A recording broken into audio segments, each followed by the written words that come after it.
আসসালামু আলাইকুম ওরহমতুল্লাহি ওবারাকাতু। প্রিয় ভাই ও বোনেরা, আজ আমরা এমন এক বিষয় নিয়ে কথা বলবো যা আমাদের প্রত্যেকের জীবনের সাথে গভীরভাবে জড়িত। আমরা প্রতিদিন ইস্তেগফার করি, মুখে জিকির করি, ক্ষমা চাই, কিন্তু তবুও দেখি জীবনের শান্তি আসে না, রিজিকে বরকত থাকে না, মন বারাক্রান্ত থাকে, দোয়া কবুল হয় না। তখন মনে প্রশ্ন জাগে, আমি তো প্রতিদিন ইস্তেগফার করি, তবুও কেন কাজ হচ্ছে না? ভাই ও বোনেরা, কারণ ইস্তেগফার শুধু মুখের শব্দ নয়, এটা হৃদয়ের কান্না, আত্মার অনুতাপ আর আল্লাহর দরজায় ফিরে যাওয়ার আহ্বান। যখন আমরা শুধু মুখে বলি আর মন অন্যদিকে থাকে, তখন সেই ইস্তেগফারের কোনো প্রভাব থাকে না। আসল ইস্তেগফার হলো যখন মন কাঁদে, চোখে পানি আসে আর হৃদয় থেকে শব্দ বের হয়, ইয়া আল্লাহ, আমি ভুল করেছি, আমাকে ক্ষমা করুন। এই এক মুহূর্তের কান্নাই জীবন বদলে দিতে পারে। যখন তুমি সত্যিকারের অনুতপ্ত হয়ে বলো আস্তাগফিরুল্লাহ, তখন আল্লাহর রহমত নেমে আসে। আল্লাহ বলেন, তোমরা আমার কাছে ক্ষমা চাও, নিশ্চয়ই আমি ক্ষমাশীল। আমি তোমাদের উপর আকাশ থেকে বরকতের বৃষ্টি বর্ষণ করব, তোমাদের রিজিক বৃদ্ধি করব, তোমাদের কষ্ট দূর করব। কিন্তু আমরা অনেকেই মুখে বলি আস্তাগফিরুল্লাহ, অথচ গুনাহ থামাই না। মিথ্যা বলি, পরনিন্দা করি, নামাজ ছেড়ে দিই, অন্যের হক নষ্ট করি, তারপর ভাবি আল্লাহ ক্ষমা করবেন।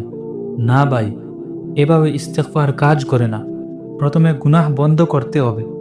আল্লাহ বলেন, যে ব্যক্তি গুনাহ থেকে ফিরে আসে, আমি তার খারাপ কাজগুলোকে ভালো কাজে পরিণত করে দিই। তাই ভাই, আগে গুনাহ থেকে ফিরে এসো, তারপর বলো আস্তাগফিরুল্লাহ। তখন তুমি দেখবে তোমার হৃদয় হালকা হয়ে গেছে, মন শান্ত হয়ে গেছে আর জীবনে বরকত আসছে। আসল ইস্তেগফার তখনই হয় যখন মুখ নয়, মন দিয়ে বলা হয়।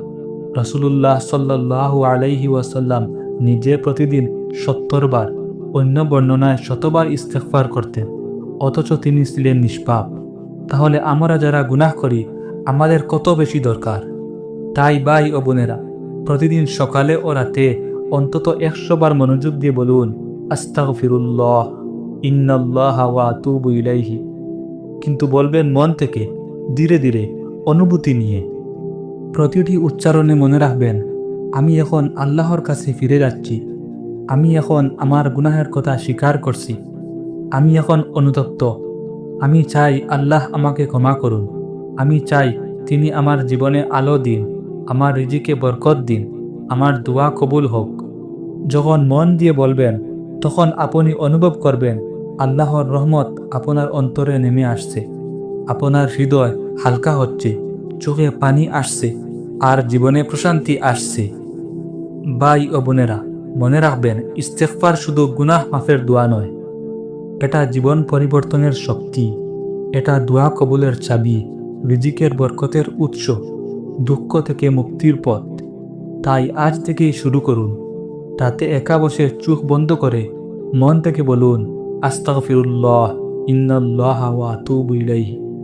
চোখের পানি থাকুক বা না থাকুক, মনে কান্না থাকুক, বলুন, হে আল্লাহ, আমি আপনাকে ভালোবাসি, আমি ভুল করেছি, আমাকে ক্ষমা করুন। আপনি দেখবেন আপনার মন, রিজিক, সম্পর্ক, এমনকি ভাগ্য বদলে যাচ্ছে।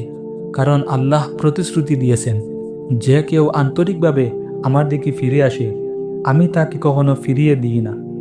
ভাই ও বোনেরা, যত গুনাহী হোক, যত দূরেই চলে গেছেন, আপনি আল্লাহর কাছে ফিরে আসুন। কারণ আল্লাহ বলেন, আল্লাহর দয়া থেকে নিরাশ হইও না, নিশ্চয়ই আল্লাহ সব গুনাহ ক্ষমা করেন।